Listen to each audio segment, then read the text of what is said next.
Yes, go ahead, please. Good evening. Welcome to 20th Annual Thanksgiving celebrations. And this event started 20 years ago, actually in 1994. What happened was I invited some people in my backyard to celebrate Thanksgiving, and they had no idea what Thanksgiving was, especially the immigrants. And we started doing it in my backyard, and then it grew into a full-blown event, dinner event, and black tie dinner event. And now we're doing this on Zoom. And usually, this particular event is a presentation of Center for Pluralism. It's an expression of cultural pluralism. That is, every year in the past, we bring about five cultural dances. Native Americans dance, which is an extensive, elaborate dance. It goes for about 10 to 12 minutes. Then we pick four other dances from around the world. We did Brazil, we did China, we did Taiwan, we did Philippines, we did Mexico. We continuously repeating different events. But COVID situation. Now I want to introduce our MC this evening, Rabia Beg. She is doing her medical at the George Mason University. She's a brilliant student, and she has done several of our knack to carry the program very well. Rabia, it's yours. Hello, everybody. Good evening. My name is Rabia, and it's Okay. so great to see all of you um, and virtually, right? And I know that this evening is very, very special to me because I get to see everyone's faces and see people who I don't see throughout the year. And then I see all this diversity and cultures and religions, and we get to speak about everything. And I know that we're doing it virtually, but still, even seeing you all through your screens, it's a breath of fresh air to see different faces. So thank you all for whoever's joined today. Thank you so much. We really appreciate it because Dr. Mike puts this together with such great intention and so much love. And the sincerity of his work really comes out through his program. So everyone that joins, I know they feel it as well. So thank you all for being here. We do have a fantastic program in front of us today. There's three things that we want to highlight this evening. And one is we want to celebrate everyone's culture, right? We want to celebrate everyone's religion. We want to celebrate everyone's uniqueness and also the beauty that bringing all those religions and cultures and differences when they come together, how beautiful that is, right? And so I'm so excited to do that with you all this evening. A few highlights that we're going to be focusing on is our Sikh community. We're going to be honoring them because they have been incredible in the way that they have um, given back their service. And so we are going to be honoring them for their service to humans everywhere. And we also are going to use this evening to appreciate the women at Shaheen Bagh. And they actually, we'll speak about them later tonight, but basically we'll be honoring some fantastic people tonight.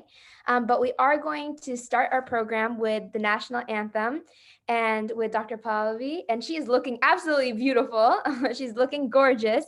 I'm so excited to hear her, but also just a quick background on her. She is a well-known doctor, and so it is a great honor to have her here, and we're excited to hear you. So Dr. Pallavi, it's all yours. Thank you so much. Can you hear me clearly? Oh, wonderful, wonderful. Well, thank you for that introduction. And I'm so excited that you're in medical school. That's wonderful. Dr. Mike, thank you for inviting me to this program, and it's an absolute honor. So I will get started with singing this Star Spangled Banner.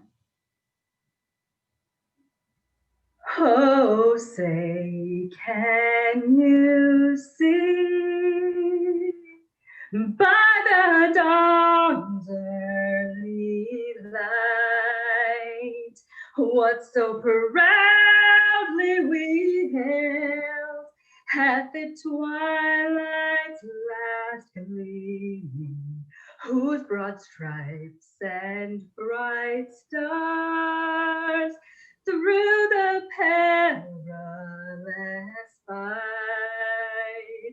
o'er the ramparts we watched were so gallantly streamed. and the rocket's red glare, the bombs bursting in air, gave proof through the night that our flag was still there. Oh, say does that star-spangled banner yet wave o'er the land of the free and the home of the brave? That was absolutely beautiful. You look beautiful, you sound beautiful, and your persona literally reaches, at least it reached me, and I'm sure it reached everyone. So thank you so much. Thank you. We're going to follow that with the Pledge of Allegiance by Mr. Sharma's daughter, Kimya Sharma. Wait, should I just, okay. Please stand for the pledge. Stand up for the pledge. I pledge allegiance to the flag of the United States of America and to the republic for which it stands, one nation, under God, indivisible, for liberty and justice for all. Thank you so much, Ms. Sharma. I appreciate it for you coming. I hope you can stay for the program. You want to stay for the program? Sure. Okay. So we're going to jump right in, and we're going to start off by talking about what is Thanksgiving. And Dr. Mike is actually going to take the reins for this, but I know you all know Dr. Mike, but I want to introduce him as well. Dr. Mike is a public speaker. He is a pluralist, an author, an interfaith wedding officiant, and the executive director of the Center for Pluralism in Washington, D.C. And I can say a lot of things about him, but I'm going to keep it short and say he's committed to building cohesive societies and offers pluralistic solutions on the issues of the day. And honestly, the one thing I'm going to say about Dr. Mike is he puts his heart and soul into all of his work, and it is contagious. So when we hear Dr. Mike speak about his vision and about a pluralistic world, it's hard not to be completely into it as well. So Dr. Mike, please go ahead and let us all know what is Thanksgiving about and why this event is so important to you. Well, the purpose of celebrations, this event, is to thank God, the Creator, for helping us to learn to accept and respect and appreciate each other's uniqueness, and give thanks to the blessed life we all have in these United States of America. It is to celebrate the diversity of God's creation, enjoy each ethnic group's cultural heritage, and appreciate and recognize outstanding volunteers and the communities that serve us well. Now back to you. Thank you, Dr. Mike. So we're gonna, one, Thanksgiving, another thing I know is about people coming together, right? And as you said, being grateful. And I think that one thing I want to add before we move on is I am so grateful to see like different faces. Being in quarantine, I know that it's very, very difficult. Emotionally, it's difficult. Mentally, it's difficult. And I feel like we're even more grateful in this time, right? We're more grateful of our friends, our family. I mean, we're seeing a lot of our family, but we're more grateful of the things that we didn't think about before, right? And so I think that's what makes this Thanksgiving even more important and this gathering even more beautiful to me. So we're going to go right into the recognition of Sikhs. The Sikh community they are always at the forefront of service, right? And human goodness comes when people are hit with tragedy. You can react one or two ways, right? Have you heard of fight or flight, right? A lot of people will run, but in some circumstances, when tragedy hits, you can see the best from people. And I think what the Sikh community does is when tragedy has come, we see the best of them. And it doesn't matter what their religious affiliations is, what their culture is, what their background is, they are so upfront to jump in and save lives and protect the vulnerable, no matter who they may be. And some of the examples are in general, where the Hindus have saved Muslims, right? Muslims have saved Hindus during crisis. Muslims were protecting Christians and vice versa. You see this all over the world. And I think it's really important to know that we don't judge any community by the acts of a few, right? And I think that in this era of media and making quick snap judgments, it's really easy to do that. And so it's very important to consciously make that effort and recognize that, a community isn't based off the acts of a few. Um, and as Dr. Mike's, vision is, and what his beliefs are always, is how goodness is the dominant energy in the world. However, unfortunately, in India, we know that there are hostile forces that are prevalent now. And I know Lord Krishna has promised that whenever the dharma goes to extreme, he will emerge from us to restore the righteousness. The Sikh community in the US has set an exemplary model during the Wisconsin Gurdwara massacre. And instead of displaying anger or giving up, they've prayed. And they've prayed in every Gurdwara around the United States. And I know that Mr. Sanjay, I think you have some pictures that you want to show all of us. So let's go ahead and look at. Let me add a few things. Yes, of course. And one of the most beautiful things about the Sikhs was they, in every Gurdwara around the country in the United States, they gathered together, brought the police and everyone and prayed together. And we had recognized their work. I believe it is coming up, recognized their work during that time.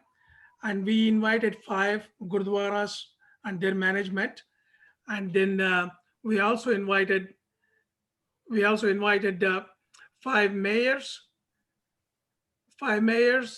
and CEO of Dallas Morning News to present the trophies to the management. And that is the picture you are seeing there. And you see all at the far end is CEO of Dallas Morning News. And of course, I'm pointing the fingers, you can't see it there. All the Sikh from all the 5 Gurdwaras and the Sikh study group was also present there. And each one received a beautiful trophy. I just wanted to share that.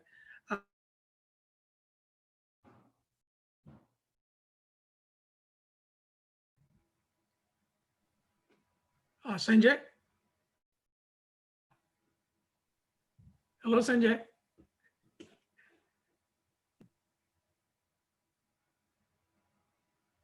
Okay. That's another picture that we did. We did this Sikh 1984 Sikh massacre. We did a program on the effects of it and how difficult it was for the Sikh community to bear with it. And that is the picture of the entire Sikh community was there in the program. The gentleman sitting in the front is the mayor of Garland, and I can recognize a few more people, but well, let's go to the next picture. And this is the picture where the gentleman, I forgot his name, the Sikh gentleman, he is the one who talked about the Sikh genocide in 1984. He has written a book and he's very thorough about it. It was very difficult for all of us to hear the tragedy where many children are still missing. There is no accountability of that. And I believe the government of India owes an apology to the Sikh community. I hope they do that. Go to the next slide. And this one we showed, I believe, before. This is where all the Sikh community, and we go to the Shaheen Bagh. This is, Rabia, you want to read about Shaheen Bagh? Unmute. Sorry about that. We appreciate the women at Shaheen Bagh, and they're in New Delhi, India, and they protested against the Citizens Amendment Act. And so that act was discriminating against Muslims, and they actively protested against it. So we are very, very grateful to these women for being so brave and strong. This act was equivalent to Nazi Germany, forcing Megan David patches, like the David patches on the arms of Jews to separate them from others. So it was very, very severe. And the women of Shaheen Bagh are the ones who, were brave enough to step forward and protest against it. And so we are not only humbled, but inspired by them. And also during Taliban rule, They also put patches on the Sikh community, a bandana on their arms to identify Sikhs during that time. So this is a trend that is there that needs to be checked. We got to say never again. And we got to show some videos now.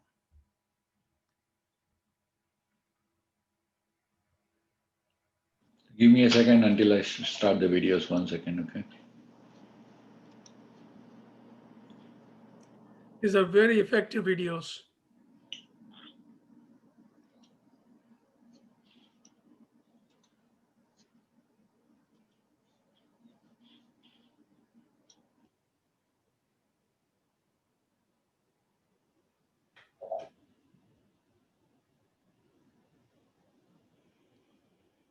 The volume is not there, the sound.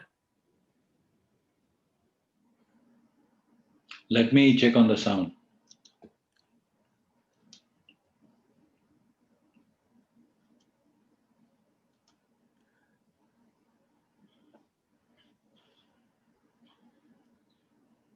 This video about to see is about the Sikh community protecting Hindus and Muslims from the mob attacks. And they took about 50 people, they saved the 50 people there.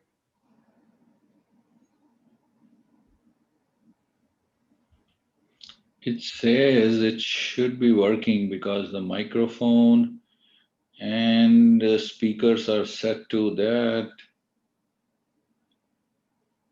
Audio settings, speaker, microphone. Yeah, they are set to the same one. I will increase the volume and see if that helps. Something was coming.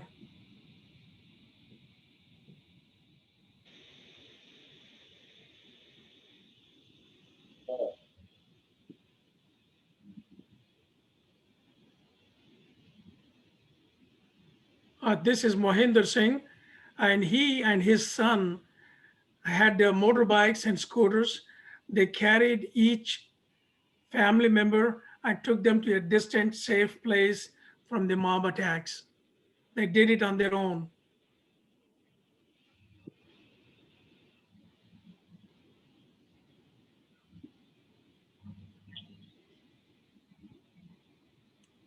I want to clarify that mobs are people with no brains sometimes.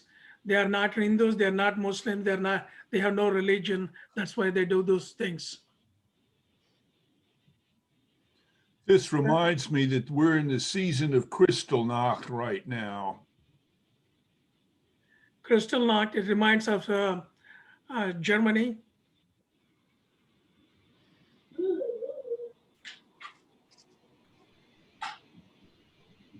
You want to go to the next video, Sanjay? I think it's not coming.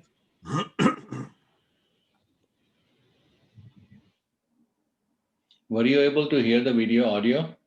No, no audio. That's strange. It's so loud in here that my neighbors will start banging the door. Hear the audio on Okay. this one? This is very good.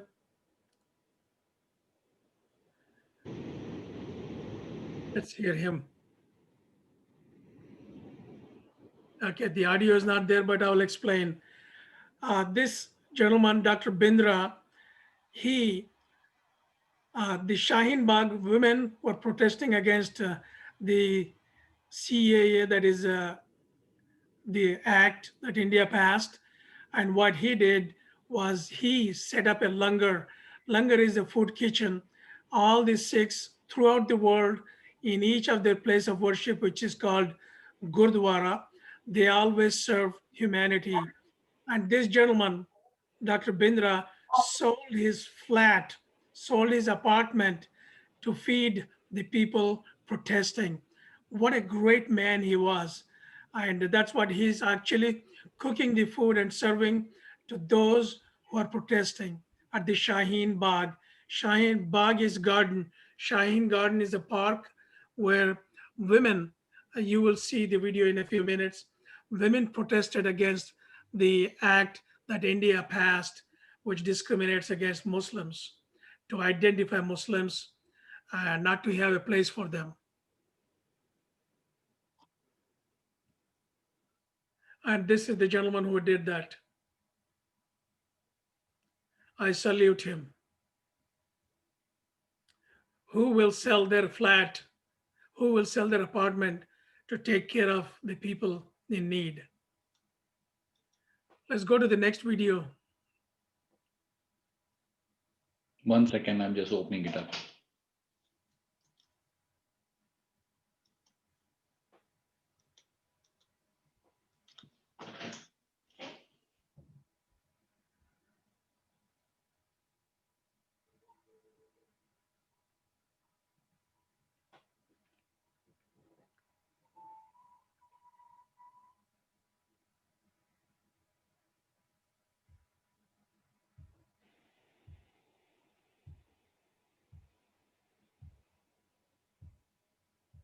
We'll wait for the ads to finish. Sure.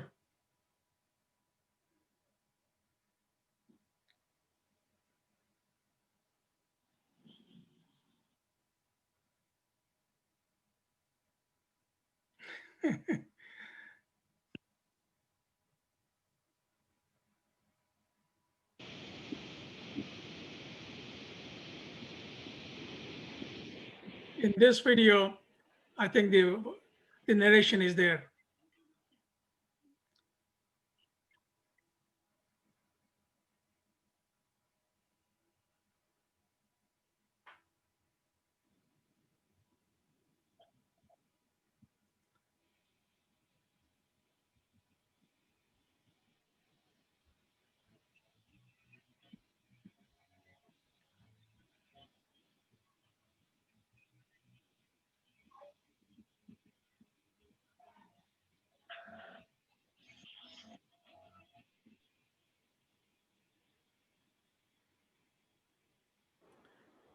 That is the Gurdwara in New Delhi. I've been there, Sanjay.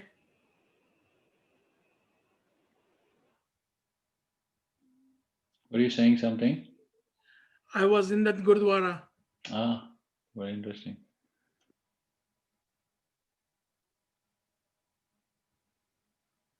It's a beautiful place.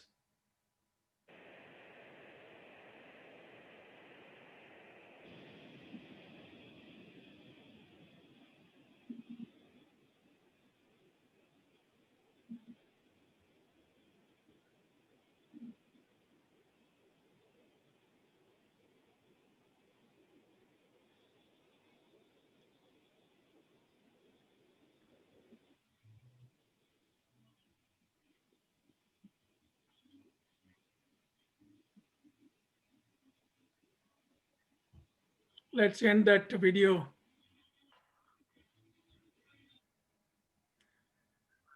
That is, the Sikh community gathered funds to take the women in Pune throughout India during the crisis. The Kashmiri people living in different states of India, they were harassed, lynched, and the Sikh community stood up and took care of them and took them back to Kashmir with safety. And anytime there is anything that happens, the Sikh community is always out there to defend, safeguard the people. It is just not the Sikh. In the past 20 years, we have recognized different communities, the Hindu community, the Muslim, the Jewish community, the African American community. In fact, what the African American community did was passing the act, Civil Rights Act. That is the reason we all are here. Without the Civil Rights Act, most of us would not have been here. So we appreciate them as well. Rabia, you want to talk about Shaheen Bagh again, so we can show that video? Yeah, we can go ahead and show it, and then we'll talk about it. Sanjay, Shaheen Bagh video. Give me a second. Why don't you start talking? I'll open the video. Yeah. While we're talking about it, again, these are the women who protested against the Citizens Amendment Act, and that's what we kind of brought up a little bit earlier. And this act, I think that when you have rulings like this that put so much fear in people, it's easy to kind of step back and watch things happen. And that's why the women of Shaheen Bagh, what they did is even more incredible, because they didn't sit back. They didn't use fear to say, you know what, I don't know if I can do this. And what they were doing, again, this was equivalent to Nazi Germany. This wasn't some small, like, oh, um, he might be hurting someone. Like, this was an institutionalized discrimination against the people. And so what we're going to see in this video is how they reacted to it and what they did about it. So I guess we'll be able to see more in the video.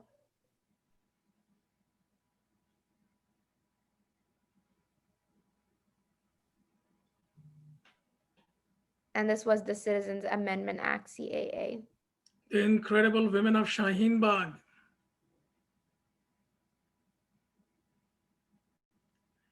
Women with children, pregnant women.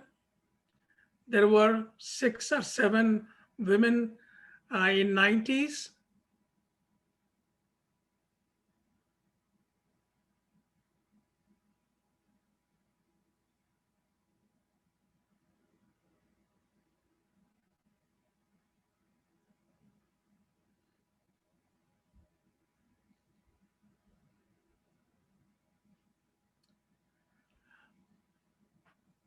I am so glad to see women reclaim their rights. When President Trump was inaugurated, there was a huge women's march in Washington, D.C. Likewise, there is a huge women's march. It is good to see women take charge and claim their rights and defend the rights of all citizens.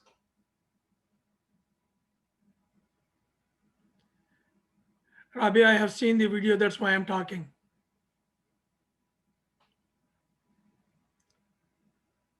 These women were there for about 60 days.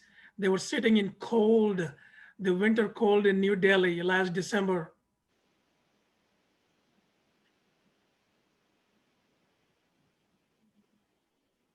And they were defending the rights of all people whose rights were going to be violated.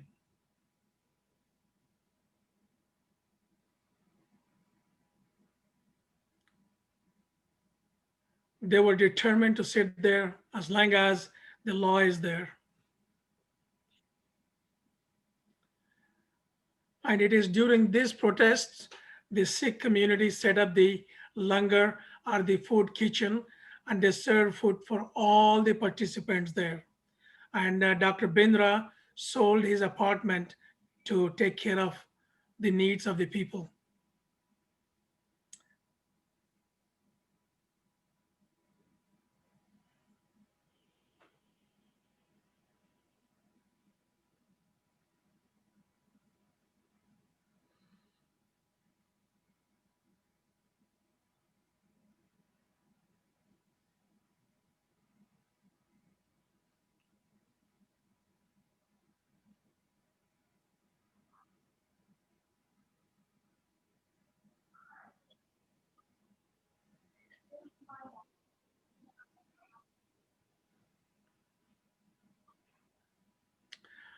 Watching this video, I welled up.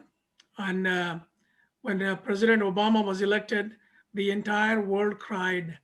And when the women at Shaheen Bagh and when the Sikhs stood up, the world cried again. It's a cry of happiness that there is so much goodness out there. There are so many good people out there standing up for the rights of other people.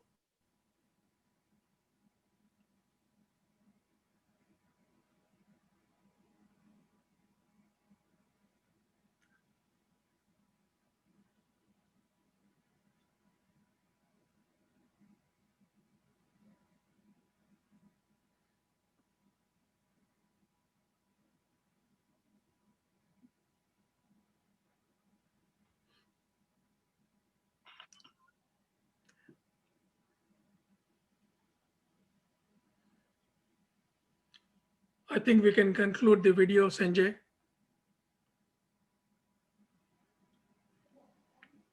We can show the images of interfaith couples now. Back to you, Rabia. Okay, I just had a few quick thoughts on this video. I think that it's really important to see that you don't need to have a lot of money to give back, right? You don't need to have we want to see like giving back from rich people, philanthropists, people who have money and prestige. But the truth is, as long as someone is empowered, right? As long as someone feels like they have the right, they will reclaim the right. And I think that watching the women of Shaheen Bagh, it's so beautiful to me to see that they believed in themselves. They knew what rights they deserved, and they went and got them. And I think that our job is to make sure that we make people feel empowered, that we make them believe, that you are important. Sometimes we can't do much, but what we can do is believe in these people and empower them and do whatever we possibly can. And it doesn't need to be necessarily in the way that we may think, or we with just money, or and I think that the women of Shaheen Bagh are just incredible characters and personalities, and they should inspire all of us. Before we move on to the interfaith and interracial couples, I just wanted to sum up like all the videos that we just saw. And I think that especially in this COVID pandemic, we're kind of in our bubbles, right? And when the way that you dissipate fear is by exposure. And when we see all these different people, the sick, the women of Shaheen Bagh, the man who literally sold his flat to serve others, right? When you see these stories, you realize that there is goodness everywhere. And there is literally nothing to fear when every community, not just the communities in our neighborhood, not just in our country, but internationally, there is so much goodness that is being done. There are so many innovative measures that are being taken in order to care and serve for others.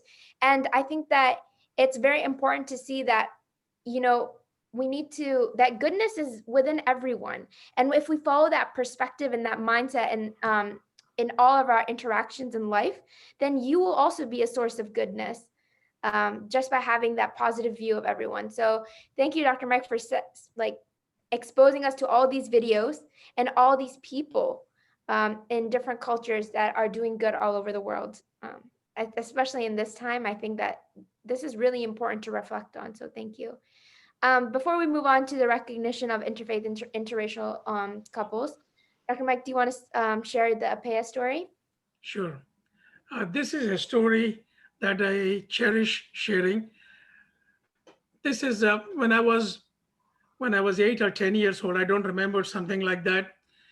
In my town, my dad used to make me sit in the front door and give me food, give me clothing. And every day, every Sunday morning, the group of people will come in line, each one wanting some food or clothes, whatever we had, we gave it to them, money.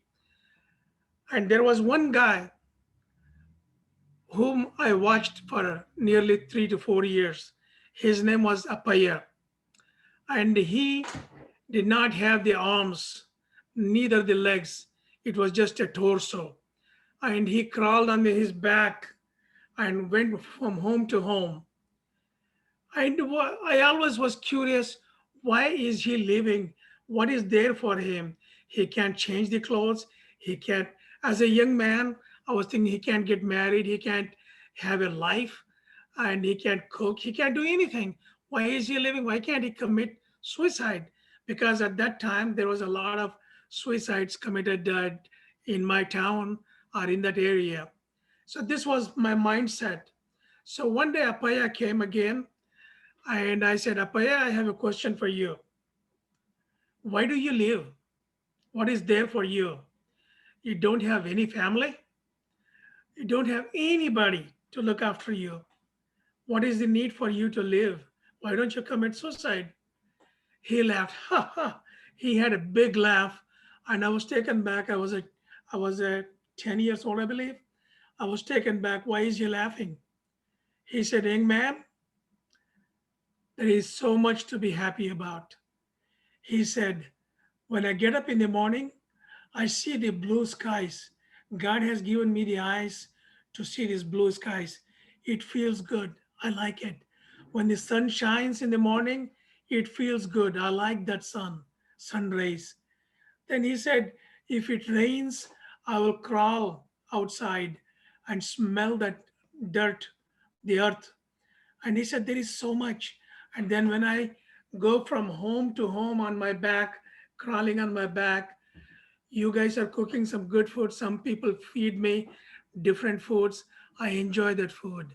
Some people give me clothing. I enjoy that. Why shouldn't I be grateful? Why shouldn't I be grateful to the Creator? Why shouldn't I be grateful to all the people in this street that feed me, that take care of me when there is so much to see? At that time, I was completely taken back. I had so much to be grateful about life. This man who has nothing, zero, yet he is grateful about life. So that is the short version of the long story. And I think we need to be thankful to everyone. First of all, whatever you and I are today it didn't happen by itself. We came into the world. Doctor is here, Dr. Pallavi. I don't know if she is obedient. Some doctor has to bring us into the earth, and somebody has to bury us or cremate us. We can't do those things ourselves. In between the birth and death, we are always scheduled by other people. We are made by other people. We need to be thankful to them, our teachers, our parents, our friends, even though we may have hostility with some, but still they were a part of our life, and we need to be thankful. One way of thanking them, you may not be able to reach. Some of them may be gone, they may be dead, they may not be alive, like my parents. What I do normally is take a piece of paper, write the names of people while driving, while sitting. Take 1 hour. It is so beautiful, so relaxing. You will enjoy it if you take 1 hour, just 1 hour. Write down the names of the people, all the people that have done some good to you, even little good. Say a good word to you. In my case, my first job was the one Dr. Harbans Lal. Uh, he said to me, I used to write his letters, company letters. He said, Mike, you're going to be a good writer. Those words constantly echo in my ears. And that's what made me a good writer. So you may have said something to somebody, somebody may have said something to you. We have got to be grateful to all of these people. And when you write down all the names, if you get a chance, call them, send an email if they're alive. If not, at least thank them in your own mind. It makes you feel good. It is a good feeling to have. Rabia, that's what I wanted to share about uh, Appaya's story. Now Thank, back to you. Mike, I just thank, wanted to thank you for sharing that story, and it is so incredible that you share this story. I'm going to take 2 minutes. Just 9/24, September 24th. I've never written a journal before. I started actually writing a journal of what am I grateful for. So each day now, actually, I write down at the end of the day, what am I grateful for? And I've been doing that for every day since that day. Okay, this was somebody who was my yoga teacher, and she started saying, hey, Sanjay, why don't you start writing things about what you're grateful for? And since then, I've been doing that. And then when you're sharing the story, I just put this book from the countertop here, and I wanted to show you that is something what you're saying. I completely agree with this. Each of us have so many things to be grateful about that during a normal day, we forget that. If we just Rabia, take with your 5 minutes. permission, we can ask Pallavi, Charles, and everyone to share a few moments of their gratitude to others. Pallavi,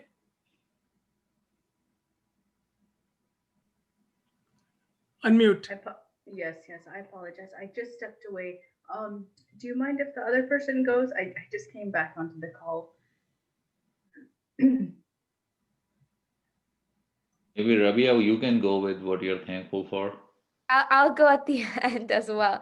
Mr. Charles, do you want to go? And you're muted, so you'll have to unmute before you speak.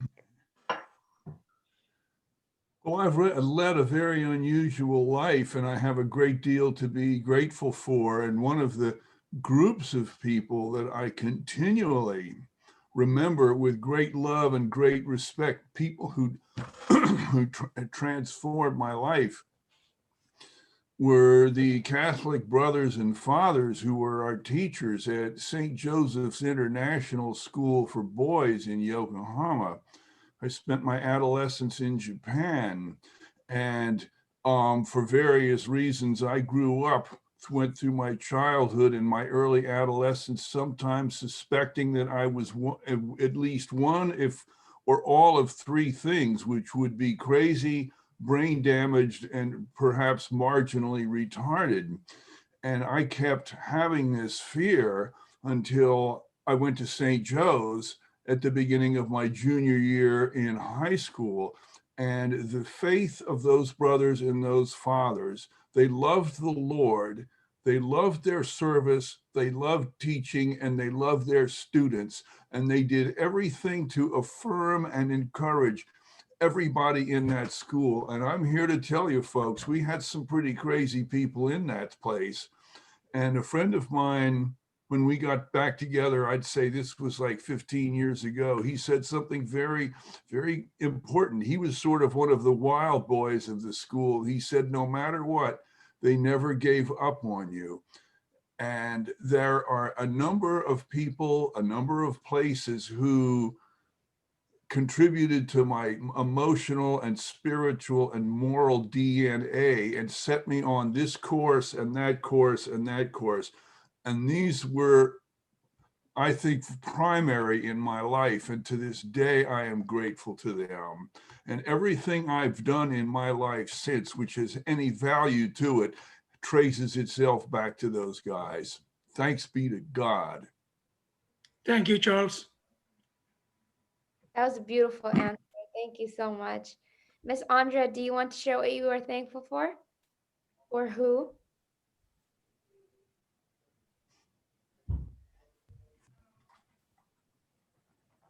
Dilip, you want to share?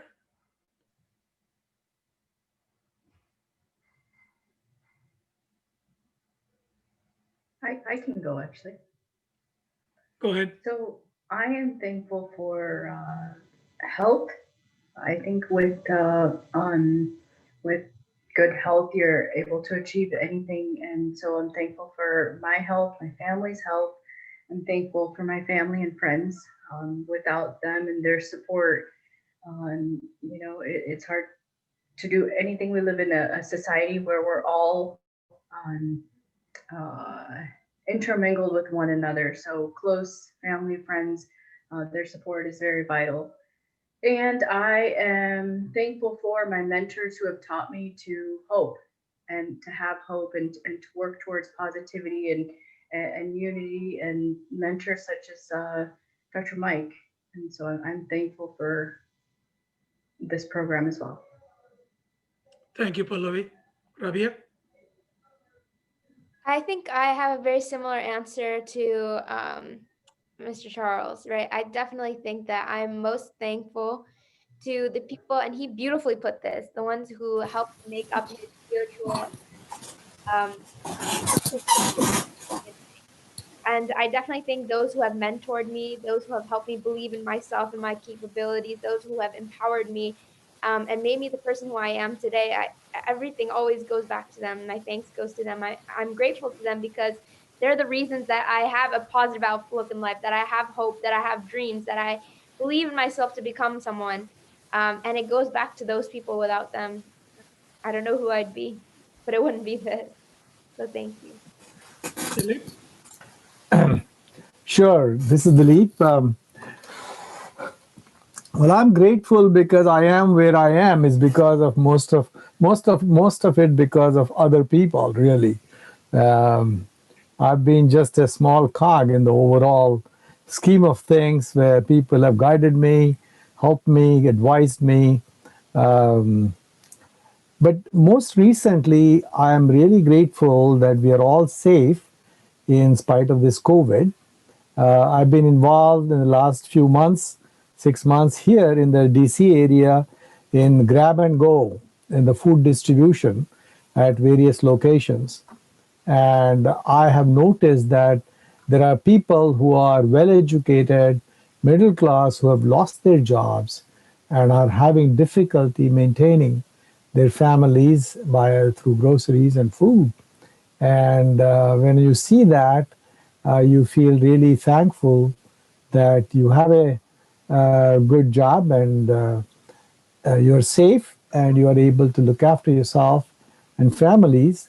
I sure the hell hope that the vaccine comes through soon and we are back to as close to normal as we can get so that people can start earning their living.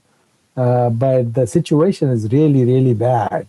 The number of people who are hurting, the businesses who are hurting, I really feel bad. And I feel grateful that I'm not in as bad a situation and my family is not in as bad a situation as many people are facing.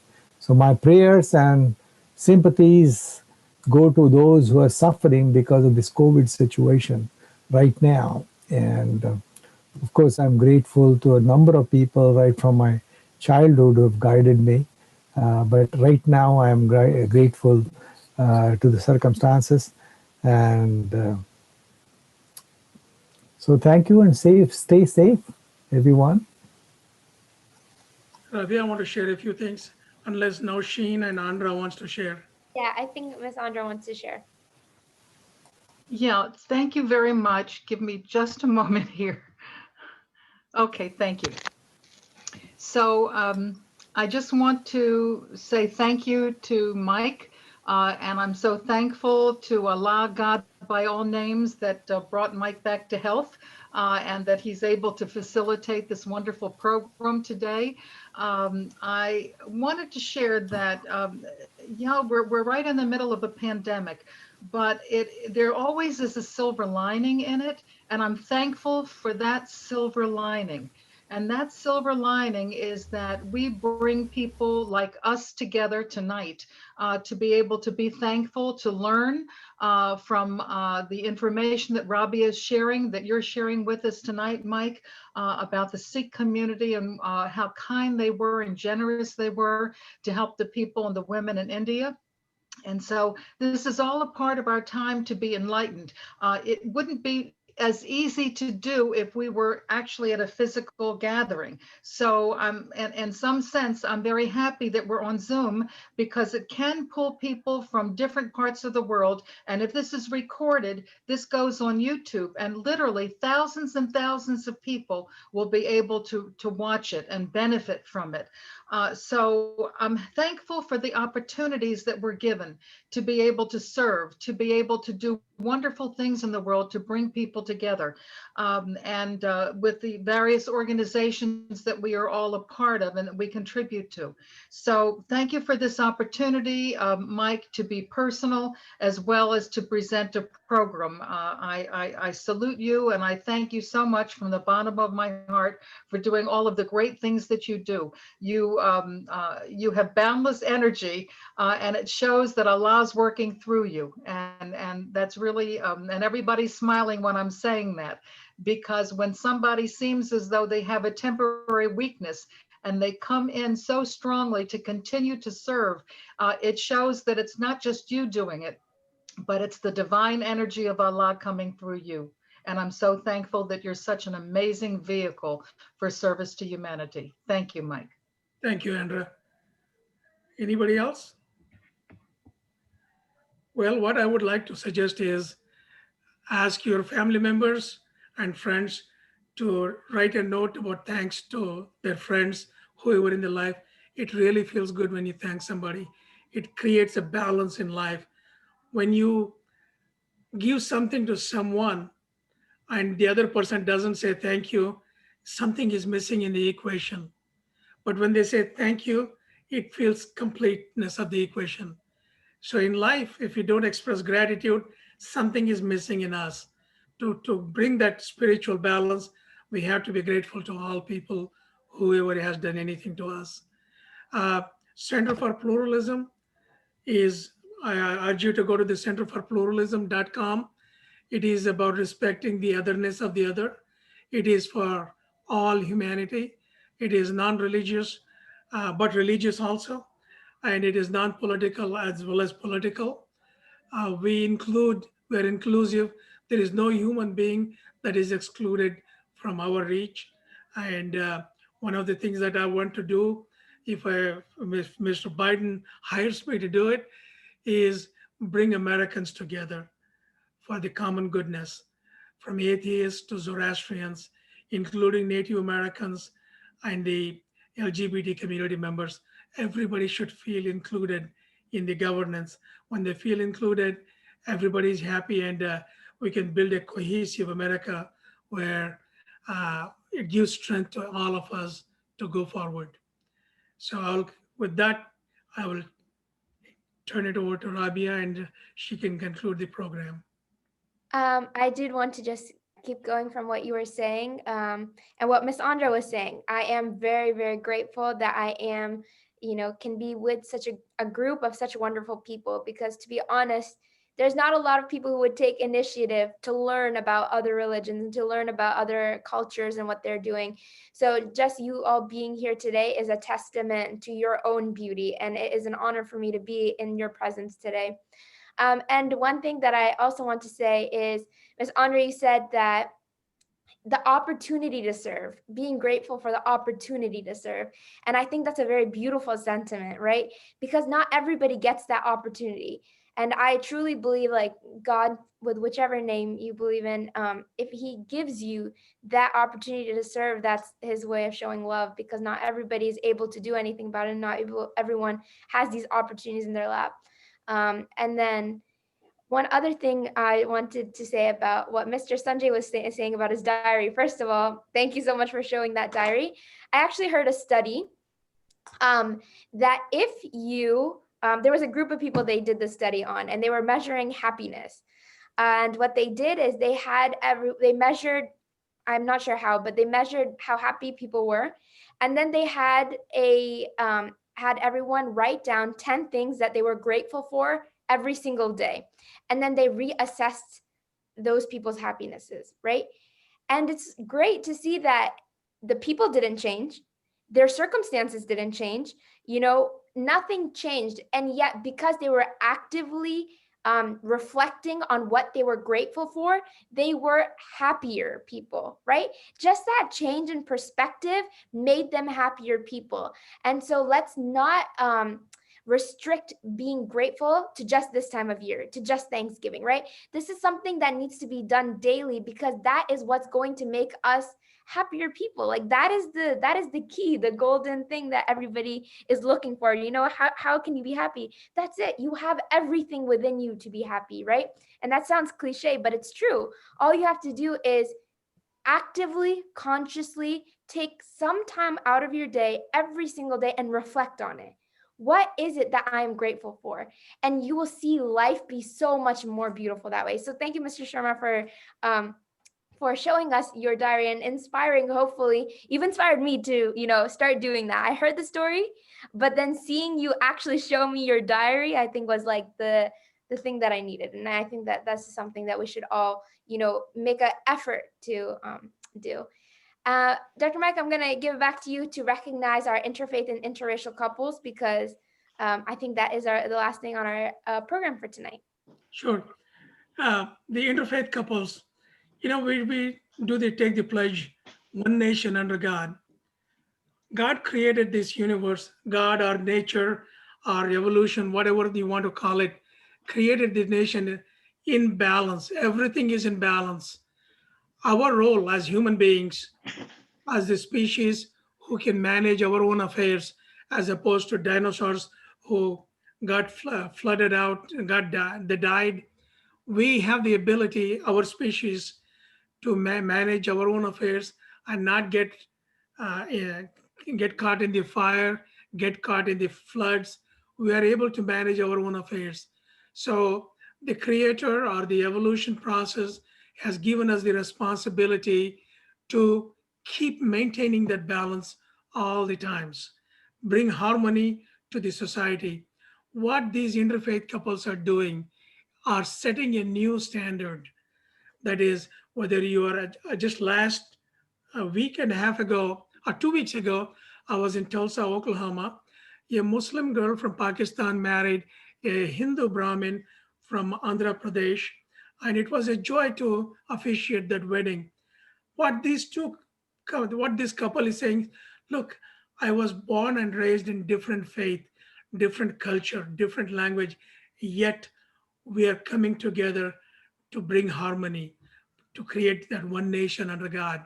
So I appreciate and applaud all the interfaith couples who come together. And this is how we can build an America where all of us can look to each other as individuals who can live in harmony with each other. And that's what I had to say. Rabia, back to you. Thank you, Dr. Mike, for always thinking beyond our times and always just every event that I have attended and been with you with, you're just always spreading love in every event. And I appreciate um, the time and the energy and the efforts that you and the sincerity that you put these events together. And I hope that everybody else that attended today felt the same as I do every time I am just being around the presence of Dr. Mike. So thank you so much for everyone who did attend. I hope that this hour you were able to not only recognize the beauty and kindness in the world, but also reflect on, be grateful for those that are in our community and feel empowered that we all have it within our reach to be. Oh, I see that Dr. Pallavi said that the gentleman in the green sweater. Oh, Mr. Charles, did you have something to say? Next year, we will have black tie dinner Definitely. with 5 dances, cultural dances. I want you to be participate in it to bring people together. We'll put the program and we will have a black tie dinner, 5 cultural dances. One would be Native American. The other 4, you guys can choose. One would be Pallavi. I'm sorry? One would be Dr. Pallavi. Yes, fine. She does the Bhangra dance or she does the Rumba. Is it Rumba that you do, She Pallavi? does both Rumba and Zumba. She does Zumba on the Rumba. Did you just, you made up a word, Mike? I didn't know the word. Zumba, anyway. But yeah, Zumba. no, Bollywood dance is what I do. But I just thought the gentleman in the green sweater was trying to say something. That's the only reason I wrote that in the chat. Yeah, Mr. Charles, do you have anything you wanted to say? Well, I'd have to go back a bit to thank Brother Mike, and particularly his idea, his hope, and the hope of so many of us that Mr. Biden will make it possible to include everybody, not only in the government, with each other in our lives, because the country and the world are suffering so much today from the people who feel they are not being included, who are being excluded and marginalized and ignored. And there's a great deal of suffering. And if we can accept one another, welcome one another, listen to one another, think of what happens when that frustration and that anger becomes joy and celebration. This is the challenge that is before us today. Are there people who can't serve others? I happen to think that we can all serve somebody, and that we can serve the Lord's purpose every time we sit down, or stand up for that matter, every time we connect with another human being in whatever way. That's an opportunity for service and for worship. Let me add, Rabia. Let's go to West Virginia, which is Trump supporters. Let's go embrace them and have a dinner in one of the dining place. About 5 or 6 of us can go there, invite some of them, have a dinner with them, and meet person to person. Nobody is a bad person. We need to embrace people who have supported Mr. Trump. 73 million of them, they are fellow Americans. We should not look to them as anything different than fellow Americans. And if we do that, I think we can build an America where all of us can come together. And I think it's really important that these events leave us very, empowered, like we want to do something, but we should always follow it up with action items.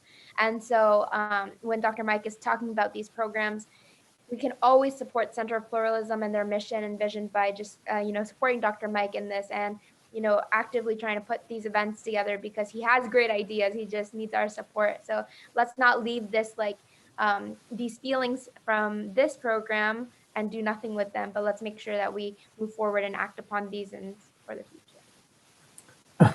Well said, Mike, and the host, and you have our support.